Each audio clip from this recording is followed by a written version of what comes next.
As veias abertas da América Latina. Primeira parte. A pobreza do homem como resultado da riqueza da terra. A febre do ouro, a febre da prata. O signo da cruz nas empunhaduras das espadas. Quando Cristóvão Colombo se abalançou a atravessar os grandes espaços vazios a oeste da Ecúmene, ele aceitara o desafio das lendas. Tempestades terríveis sacudiriam suas naus como se fossem cascas de nozes, e as lançariam na boca dos monstros. E a grande serpente dos mares tenebrosos, faminta de carne humana, estaria à espreita. Faltavam só 1000 anos para que as chamas purificadoras do juízo final arrasassem o mundo, segundo acreditavam os homens do século XV. E o mundo era então o mar Mediterrâneo com seu litoral de ambígua proteção para a África e o Oriente. Os navegadores portugueses asseguravam que o vento do oeste trazia cadáveres estranhos e, às vezes, arrastava as toras curiosamente talhadas, mas ninguém suspeitava de que, sem demora, o mundo seria assombrosamente multiplicado. A América não só carecia de nome. Os noruegueses não sabiam que a tinham descoberto já fazia tempo, e o próprio Colombo morreu ainda convencido de que havia alcançado a Ásia pelas costas. Em 1492, quando a bota espanhola enterrou-se pela primeira vez nas areias das Bahamas, o almirante acreditou que essas ilhas eram as sentinelas avançadas do Japão. Colombo levava consigo um exemplar do livro de Marco Polo, coberto de anotações nas margens das páginas. Os habitantes de Cipango, dizia Marco Polo, possuem ouro em enorme abundância, e as minas onde o encontram jamais se esgotam. Também há nessa ilha pérolas do mais puro brilho em grande quantidade. São rosadas, redondas, de tamanho grande, e superam em valor as pérolas brancas. A riqueza de Cipango chegara aos ouvidos do grande Khan Kublai. Tinha despertado em seu peito o desejo de conquistá-la. Ele fracassara. Das fulgurantes páginas de Marco Polo alçavam voo todos os bens da criação. Havia quase 13.000 ilhas no mar da Índia, com montanhas de ouro e pérolas, e 12 tipos de especiarias em imensas quantidades, além das pimentas brancas e preta. A pimenta, o gengibre, o cravo da Índia, a noz moscata e a canela eram tão cobiçados quanto o sal para conservar a carne no inverno sem que se deteriorasse ou se perdesse o sabor.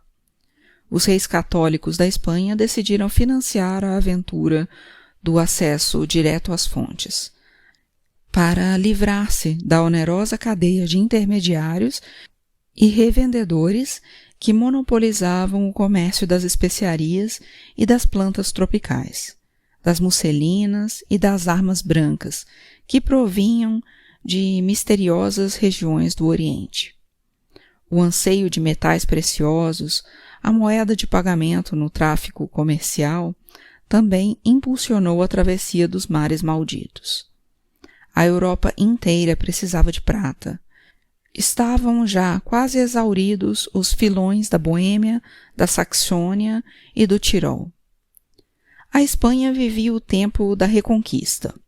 O ano de 1492 não foi apenas o ano do descobrimento da América, o novo mundo nascido daquele equívoco de grandiosas consequências. Foi também o ano da recuperação de Granada. Fernando de Aragão e Isabel de Castela, que com o casamento tinham evitado o desmonte de seus domínios, no princípio de 1492, eliminaram o último reduto da religião muçulmana em solo espanhol. Custara quase 8 séculos a retomada daquilo que fora perdido em 7 anos. e as despesas da campanha tinham esgotado o tesouro real. Mas esta era uma guerra santa, a guerra cristã contra o Islã, e não é casual, de resto, que no mesmo ano de 1492, 150 mil judeus declarados tenham sido expulsos do país. A Espanha adquiria a realidade como nação, erguendo espadas cujas empunhaduras traziam o signo da cruz. A rainha Isabel fez-se madrinha da Santa Inquisição. A façanha do descobrimento da América não poderia se explicar sem a tradição militar da Guerra das Cruzadas que imperava na Castela medieval. E a Igreja não se fez de rogada para atribuir caráter sagrado à conquista de terras incógnitas do outro lado do mar.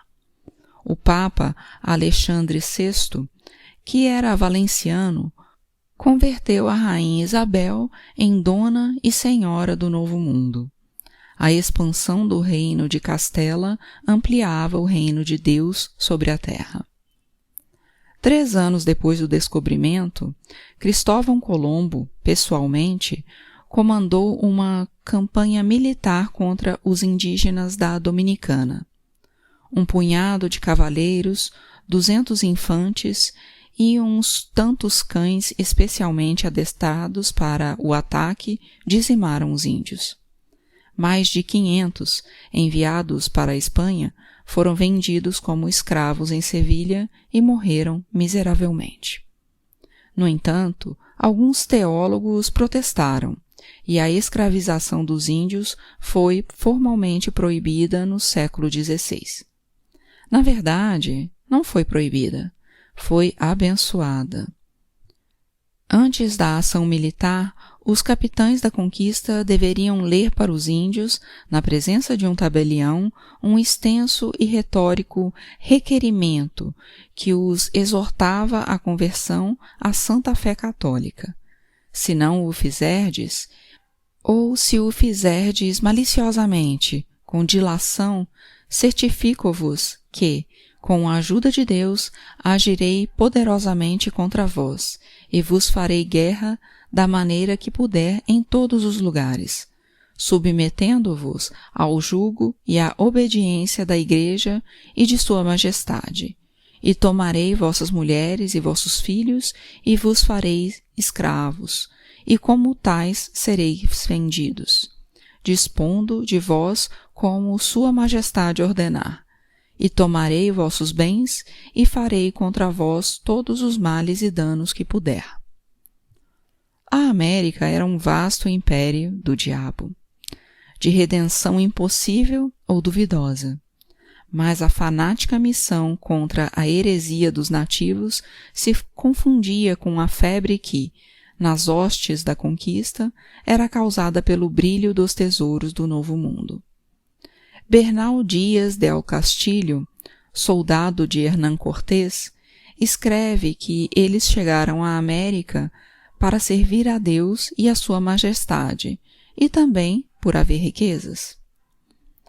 Ao alcançar o atol de San Salvador, Colombo deslumbrou-se com a colorida transparência do Caribe.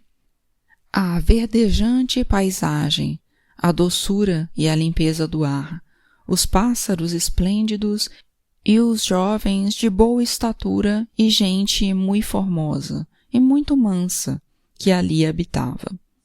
Presenteou os indígenas com alguns gorros vermelhos e umas contas de vidro, e eles colocavam no pescoço, e muitas outras coisas de pouco valor, com as quais ficaram contentes e tão nossos que era uma maravilha.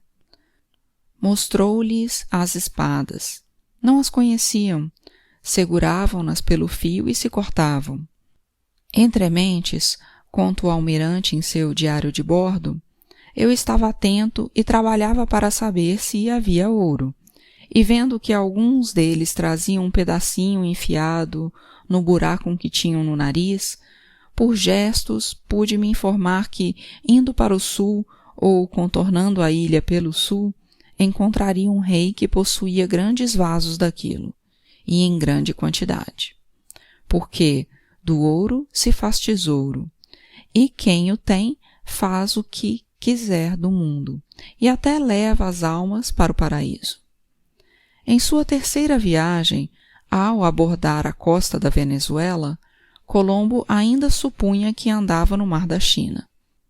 Isso não o impediu de informar que dali se estendia uma terra infinita que subia até o paraíso terrestre. Também Américo Vespúcio, explorador do litoral do Brasil na alvorada do século XVI, relataria a Lorenzo de Médicis: as árvores são de tanta beleza e tanta brandura que nos sentíamos como se estivéssemos no paraíso terrestre.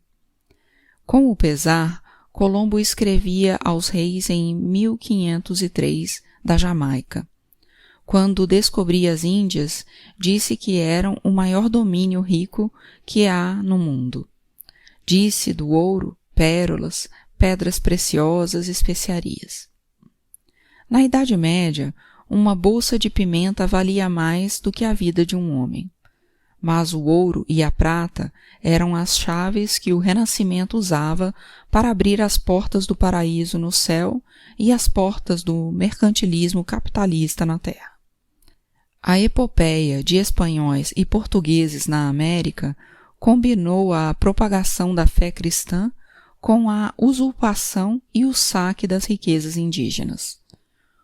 O poder europeu se irradiava para abraçar o mundo.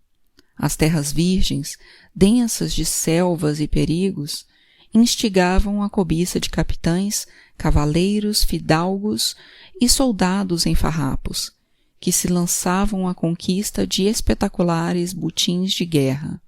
Acreditavam na glória, o sol dos mortos, e na audácia. Os ousados a fortuna ajuda, dizia Cortés. O próprio Cortés havia hipotecado todos os seus bens pessoais para equipar a expedição do México. Salvo raras exceções, como foi o caso de Colombo e Magalhães, as aventuras não eram custeadas pelo Estado, mas pelos próprios conquistadores ou por mercadores e banqueiros que os financiavam. Nasceu o mito do Eldorado, o rei banhado em ouro que os indígenas inventaram para afastar os intrusos. De Gonzalo Pizarro a Walter Raleigh, muitos o perseguiram em vão nas florestas e nas águas do Amazonas e no Orinoco. A quimera do monte que manava prata se tornou realidade em 1545, com o descobrimento de Potosí. Mas antes já haviam morrido, vencidos pela fome, pelas doenças ou atravessados por flechas indígenas. Muitos dos expedicionários que, subindo o rio Paraná, tentaram infrutiramente alcançar o manancial de prata. Havia, sim, ouro e prata em grande quantidade, acumulados na meseta do México e no altiplano andino. Hernán Cortés revelou para a Espanha, em 1519, a fabulosa magnitude do tesouro asteca de Montezuma, e depois chegou a Sevilha o gigantesco resgate, um aposento cheio de ouro e prata, que Francisco Pizarro fez o Inca Atahualpa pagar antes de degolá-lo. Anos antes, com o ouro arrebatado às Antilhas, a coroa já havia pago os serviços dos marinheiros que acompanharam Colombo em sua primeira viagem. Finalmente, a população das ilhas do Caribe deixou de pagar tributos, pois desapareceu. Os indígenas foram completamente exterminados nas lavagens do ouro, na terrível tarefa de revolver as areias auríferas com a metade do corpo embaixo d'água ou lavrando os campos até a exaustão, com as costas dobradas sobre pesados instrumentos de arar trazidos da Espanha. Muitos indígenas da Dominicana se antecipavam ao destino imposto por seus novos opressores brancos. Matavam seus filhos e se suicidavam em massa. O cronista oficial Fernando de Oviedo assim interpretava, em meados do século XVI, o Holocausto dos Antilianos. Muitos deles se matavam com veneno para não trabalhar, e outros se enforcavam com as próprias mãos.